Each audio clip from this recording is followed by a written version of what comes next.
बच्चों, तो आ गए हम फिर से हमारे घिसे पिटे से चैप्टर के साथ, जिसको हम आज एंड करके फिनिश कर देंगे। और उसके बाद कुछ इंटरेस्टिंग चैप्टर्स आने वाले हैं जेनेटिक वगैरह के, जिसके लिए मैं बहुत सुपर एक्साइटेड हूँ।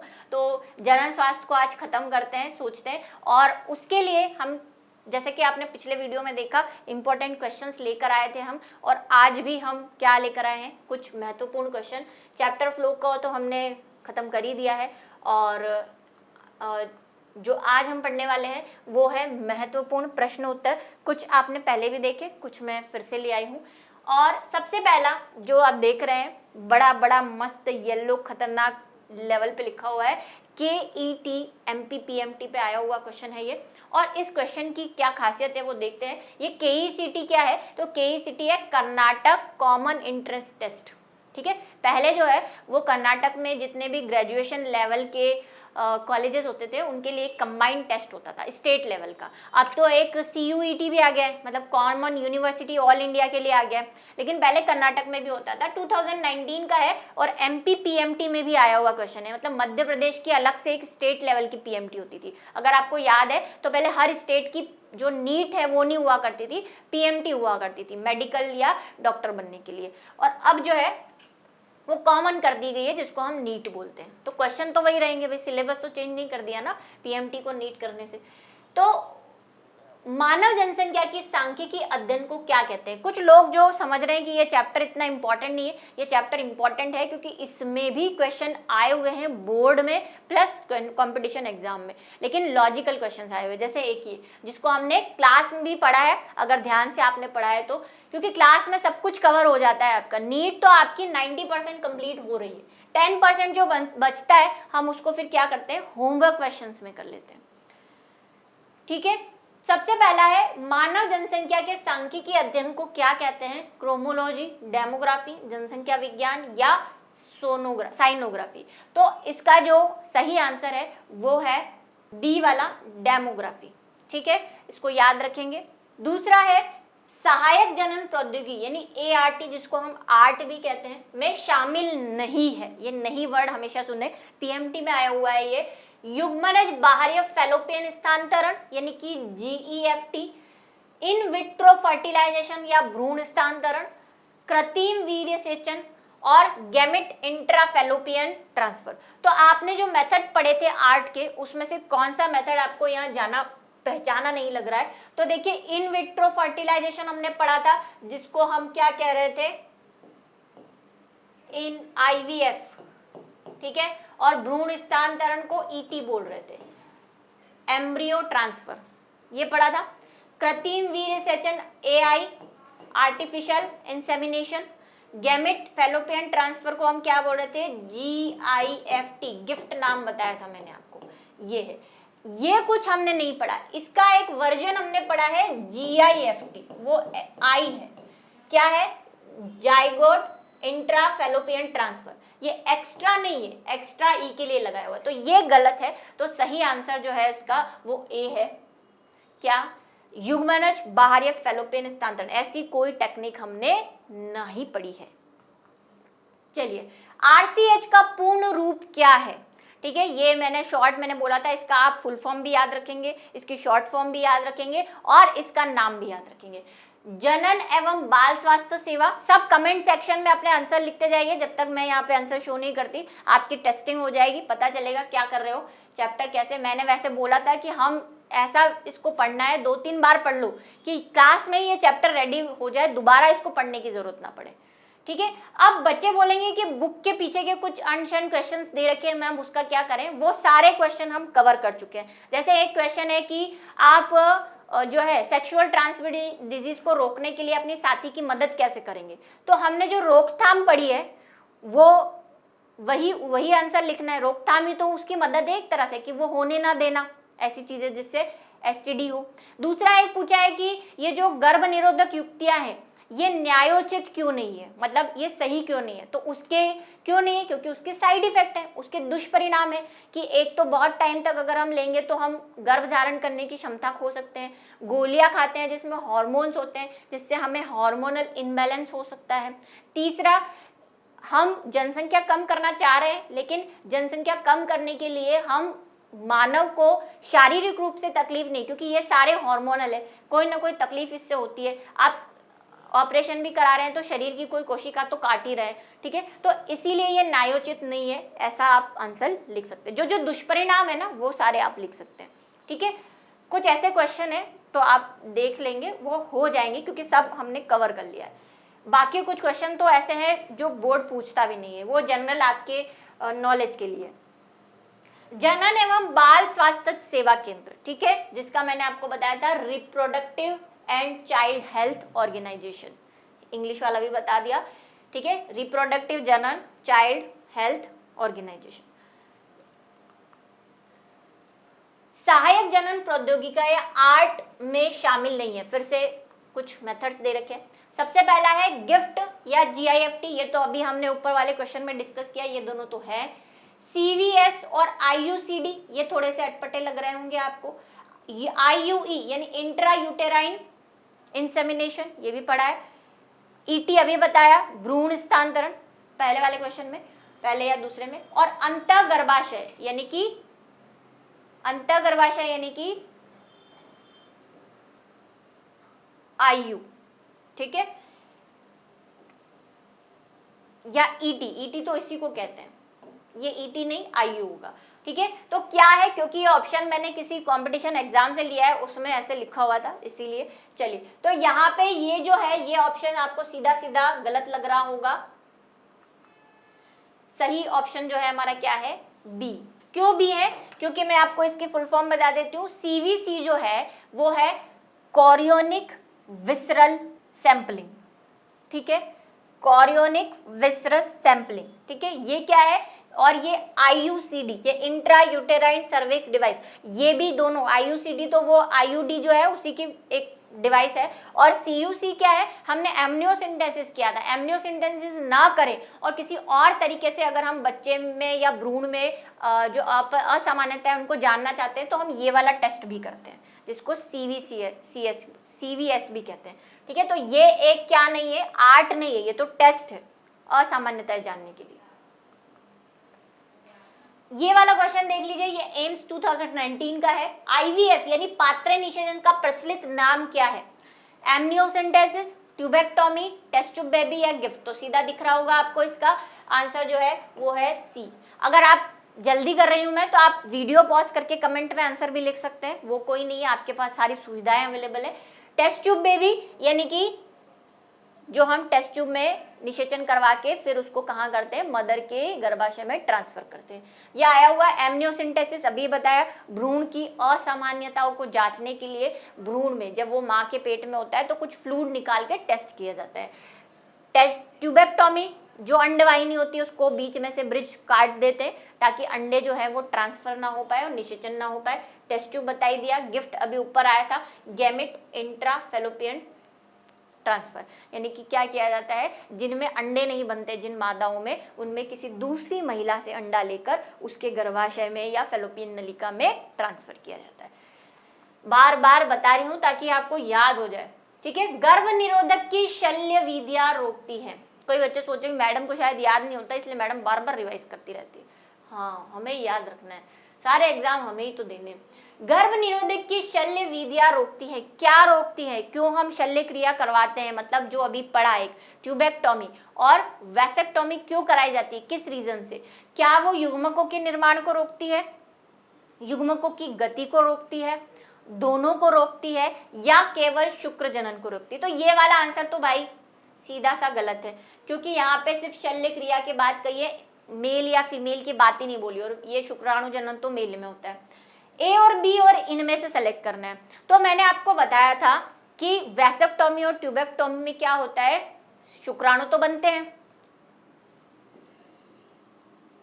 जैसे अगर हम क्या बात करें, अंडवाहिनी की बात करें, है ना, यहाँ पे अंडाशय है, उसमें एग तो बन रहा है, फिमरी भी उसको लेती है, लेकिन फिमरी से आगे ट्रांसफर नहीं होता, क्योंकि यहाँ पे हम क्या कर देते हैं, कट लगा के बांध देते हैं, किसमें, ट्यूबेक्टोमी में। और साथ में मैंने ये भी बताया कि कई लोगों को भ्रांतियां है कि ऐसा कट लगाने से मेंस्ट्रुअल साइकिल नहीं आता, तो वो भी गलत है। हार्मोन सिक्रेट नहीं होते, वो भी गलत है। युग्मक अंडा ही नहीं बनता, ये भी गलत है। अंडा तो बनता है, गति नहीं करता, जाता नहीं है आगे। ऐसे ही जो वृषण है उसमें भी क्या बन रहे होते हैं, शुक्राणु तो बन ही रहे होते हैं, लेकिन हम क्या कर देते हैं, यहाँ से शुक्रवाहक यानी कि किसको काट देते हैं, वास डिफरेंस को काट देते हैं, जिससे शुक्राणु जो है वो आगे नहीं जा पाते। तो शुक्राणु तो बनते हैं, युग्मक तो दोनों में ही बन रहे हैं, सिर्फ गति नहीं हो रही है उनकी, आगे नहीं जाते। तो इसका सही आंसर जो है वो बी रहेगा आपका, युग्मकों की गति को रोकता है। ठीक है, युग्मक निर्माण को नहीं रोकता। यहाँ पे अगर एक ऑप्शन हो जाए टेस्टोस्टेरोन सिक्रीट नहीं होगा, मेंस्ट्रुअल साइकिल नहीं आएगा, ऐसा किसी दोनों में से किसी का नाम देके तो कतई उसको सही मत करना। सिर्फ युग्मक की गति को रोकता है, बनता सब कुछ है। गिफ्ट के लिए जिफ्ट के लिए गलत कथन क्या है? जिफ्ट क्या है? JIFT, zygote intrafallopian transfer. चलिए बताइए अब, जाइगोट इंट्राफेलोपियन ट्रांसफर अभी बता दी फुल फॉर्म, ये तो सही है। यह IVF का अनुसरण करता है, मतलब टेस्ट ट्यूब बेबी जब हम बनाते हैं उसका कोई पार्ट है या उसमें फॉलो की जाती है। जाइगोट अथवा कम विकसित भ्रूण होता है। और चौथा, 8 ब्लास्टोमियर के भ्रूण को गर्भाशय में स्थानांतरित किया जाता है। दिमाग वाला क्वेश्चन है ये, क्योंकि चारों बातें सही लग रही होगी। क्या करते हैं हम, गिफ्ट वाले मेथड जो IVF है, IVF में ही हम क्या करते हैं, IVF ये मैंने किसी कंपटीशन एग्जाम में देखा है, यहाँ पे भले ही वो जहाँ से मैंने लिया होगा वहाँ पे नोट नहीं किया, लेकिन मैंने ये देखा हुआ है। IVF जो है वो क्या करते हैं, हम एग और शुक्राणु को टेस्ट ट्यूब के अंदर मिलाते हैं। ठीक है, तो टेस्ट ट्यूब बेबी तो है ये, और मिलाने के बाद क्या करते हैं, जो युग्मनज बनता है, युग्मनज को हम कहाँ ट्रांसफर कर देते हैं, मादा जिसका भी वो जो भी मदर है उसके पेट में गर्भाशय में डाल देते हैं। लेकिन गर्भाशय में डालने के मैंने आपको 2 तरीके बताए थे। एक तो बताया था कि 8 सेल 8 से 16 या 8 सेल की या 16 कोशिकाओं की अवस्था जिसको मोरूला कहते हैं, में उसको कहाँ डाला जाता है, टेस्ट ट्यूब से माता के पेट में डाला जाता है। एक तो ये थी। दूसरा 16 से अधिक होने पर, और जनरली मैंने आपको बताया था कि 16 से अधिक वाली जो होती है वो 32 कोशिका वाला होता है। ठीक है, 32 कोशिकाएं होती है उसमें, 16 से अधिक वाली को डाला जाए, मतलब उसको थोड़ा और टेस्ट ट्यूब में रहने देते हैं इन्वायरमेंट में, ताकि वो अच्छे से ग्रो कर जाए। तो या तो युग्मनज होता है या कम विकसित भ्रूण होता है, क्योंकि 32 वाला भी भ्रूण तो नहीं बना है, भ्रूण तो आगे बनेगा, है ना। उसमें वो एपीब्लास्ट, एम्फीब्लास्ट, याद आ रही कुछ कहानी पुरानी, वो बनेंगे तब भ्रूण बनेगा। अभी तो सिर्फ ये जाइगोट है। तो ये वाली बात भी सही है कि जाइगोट को ट्रांसफर किया जाता है या फिर कम विकसित भ्रूण को ट्रांसफर किया जाता है। IVF का अनुसरण करता है, हाँ ये IVF की ही एक टेक्निक है, एक पार्ट है। इसकी फुल फॉर्म भी सही है, जाइगोट इंट्राफेलोपियन ट्रांसफर। तो ये जो 8 कोशिकीय वाली अवस्था होती है, इसी को हम क्या बोलते हैं, जाइगोट इंट्राफेलोपियन ट्रांसफर। अब आप बोल रहे होंगे कि मैम ऑप्शन में लिखा है 8 ब्लास्टोमियर, लेकिन ये ऑप्शन गलत है, क्योंकि गड़बड़ जो की है ना वो यहाँ करी है। यहाँ फुल फॉर्म देखिए जरा उसकी, जाइगोट इंट्राफेलोपियन, कहाँ ट्रांसफर हो रहा है ये, फेलोपियन। जो 8 से 16 वाली होती है उसको फेलोपियन में ट्रांसफर करते हैं, क्योंकि मोरूला कहाँ बनता है, फेलोपियन में बनता है, तो उसको फेलोपियन में ही ट्रांसफर करना पड़ेगा। अगर 16 से अधिक है या 32 है तब उसको कहाँ करते हैं, गर्भाशय में करते हैं, और उसको फिर हम क्या बोल देते हैं, जाइगोट इंट्रा यूटेराइन ट्रांसफर बोल देते हैं। आई समझ में बात, ठीक है, या IUT भी बोलते हैं अगर जाइगोट नहीं हटाओ तो, इंट्रा यूटेराइन ट्रांसफर, जे नहीं लगाओ तो यहाँ पे ये 8 वाली बात तो सही है, लेकिन 8 वाले को गर्भाशय में नहीं करते हैं, 8 वाले को फेलोपियन में करते हैं, और उसकी फुल फॉर्म भी यही बता रही है, फेलोपियन में ट्रांसफर करना है। इसीलिए आंसर जो है इसका D है, 8 ब्लास्टोमियर के गुण। चलिए, एक दंपति जिसके पुरुष में शुक्राणुओं की संख्या बहुत कम है और उनके लिए निषेचन कौन सी तकनीक उचित रहेगी?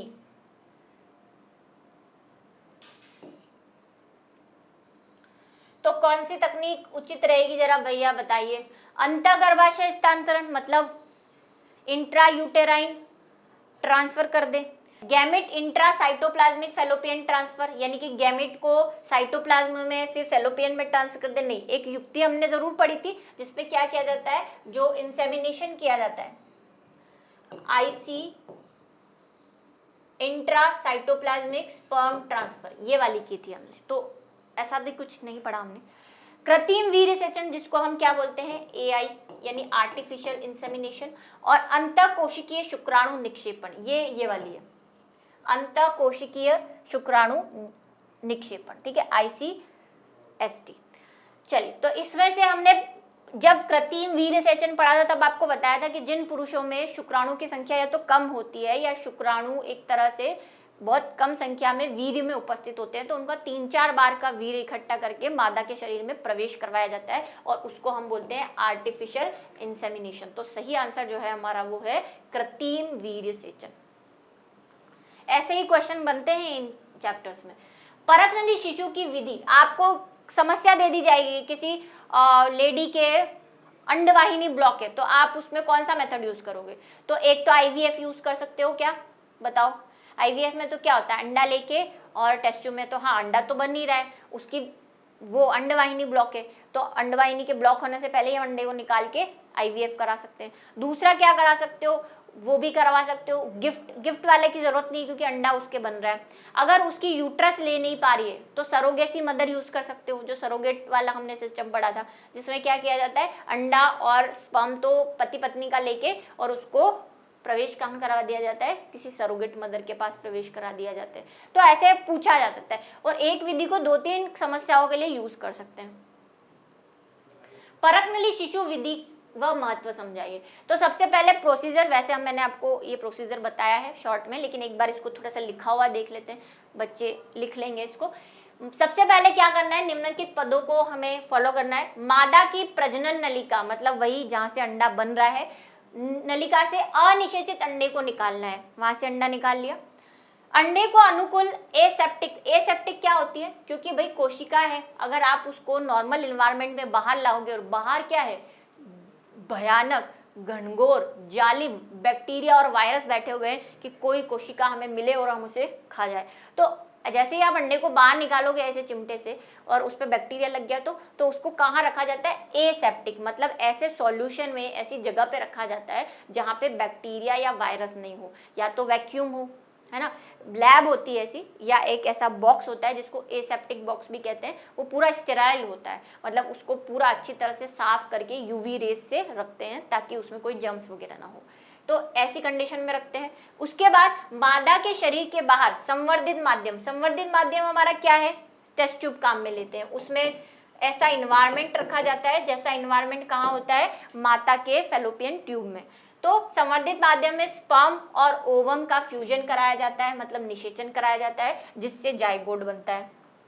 लास्ट में जायगोट उद्दीपित होकर शरीर के बाहर या तो 8 या 32, अभी हमने कहानी कही कि या तो 8 कोशिकीय अवस्था में उसको मदर के फेलोपियन में डाल देंगे, या 32 हो गया है तो 32 वाले को गर्भाशय में डाल देंगे। तो कोशिकीय अवस्था में तक विकसित करते हैं इसको, और फिर इसी को क्या करते हैं, विकसित हो रहे भ्रूण को 8 या 32 कोशिकीय अवस्था में गर्भाशय की एंडोमेट्रियम, अगर 32 वाला है तो गर्भाशय में करेंगे और 8 वाला है तो फेलोपियन में करेंगे, 8 और 16 वाला इम्प्लांट कर दिया जाता है। इस प्रकार महिला गर्भवती हो जाती है और बच्चे को आगे विकास गर्भाशय में पूर्ण होकर बच्चे का जन्म होता है। इस प्रकार से जन्मे बच्चे को टेस्ट ट्यूब बेबी या परकनली शिशु कहते हैं।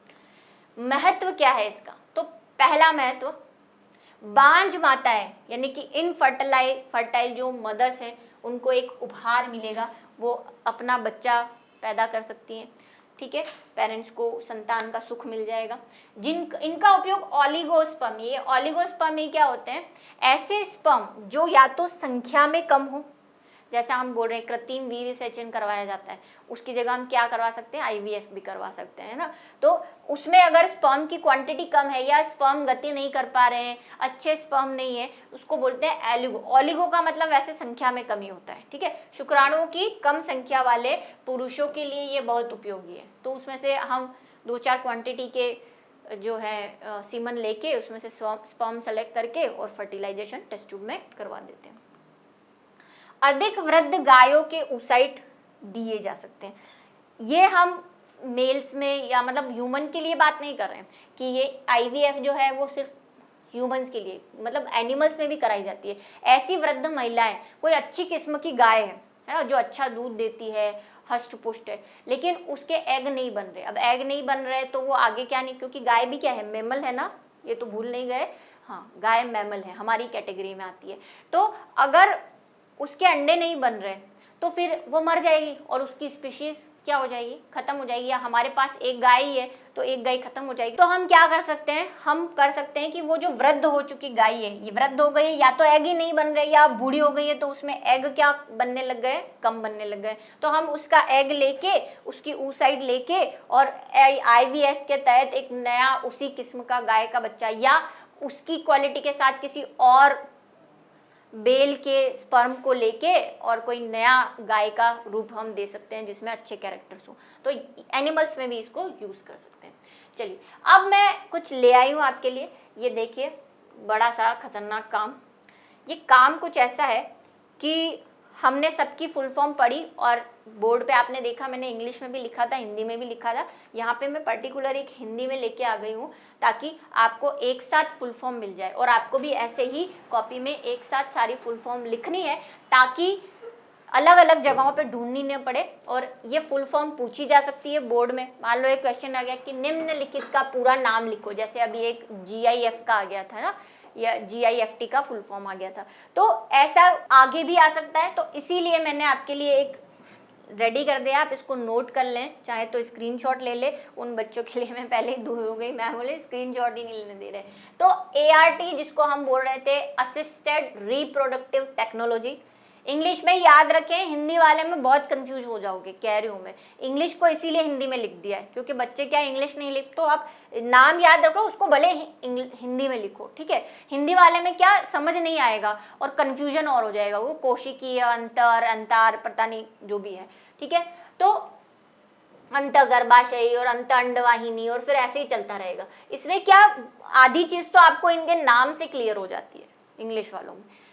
तो असिस्टेड रिप्रोडक्टिव टेक्नोलॉजी, फिर हमने जिफ्ट पढ़ा था जिसको जाइगोट इंट्राफेलोपियन ट्रांसफर कहा था, ठीक है। और हिंदी में क्या कहा था, युग्मनज अंतफेलोपियन स्थानांतरण। हिंदी वाला भी मुझे याद है, लेकिन वही थोड़ी सी हमारी हिंदी क्या है, थोड़ी वीक हो गई है पढ़ते पढ़ते, तो हमको थोड़ा इंग्लिश वाला बहुत अच्छा लगता है और याद भी इजीली होता है। तीसरी है IUT यानी कि इंट्रा यूटेराइन ट्रांसफर, जिसको अंतर्गर्भाशयी स्थानांतरण कह रहे हैं। दोनों बता रही हूँ मैं, लिखने हो किसी को, वैसे बुक में लिखे हुए हैं। उसके बाद हम बात गए गिफ्ट की, गैमेट इंट्राफेलोपियन ट्रांसफर यानी कि युग्मक अंतफेलोपियन या अंडवाहिनी स्थानांतरण। उसके बाद है ICSI है इंट्रासाइटोप्लाज्मिक स्पर्म इंजेक्शन, जिसमें स्पर्म को साइटोप्लाज्म में प्रवेश कराया जाता है, जिसको बोलते हैं अंतःकोशिकीय शुक्राणु निक्षेपण। अभी आया था पिछले वाले क्वेश्चन में। AI जिसको कृत्रिम वीर्यसेचन भी बोलते हैं, आर्टिफिशियल इंसेमिनेशन, ठीक है। और IUI यानी कि इंट्रा यूटेराइन इंसेमिनेशन यानी कि अंतःगर्भाशयी वीर्यसेचन, ठीक है। हिंदी में भी बोल दिया, इंग्लिश में भी बोल दिया। और last but not the least, this is IUD intra uterine device, जिसको हम क्या बोलते हैं, अंतःगर्भाशयी युक्तियां, जो गर्भ निरोधक की युक्तियां थी। तो यहाँ पे हमारा जो काम है वो आज का खत्म होता है, क्योंकि आपका भी खून सूख गया होगा, क्योंकि सारा मैं चूस चुकी हूँ। और इसी के साथ हमारे चैप्टर का भी एंड होता है। और होमवर्क क्वेश्चंस आप देख लें, क्योंकि वहाँ पे और भी इंटरेस्टिंग ऑब्जेक्टिव क्वेश्चंस की एक सीरीज लेकर आई हूँ मैं कंपटीशन एग्जाम के लिए। चलिए।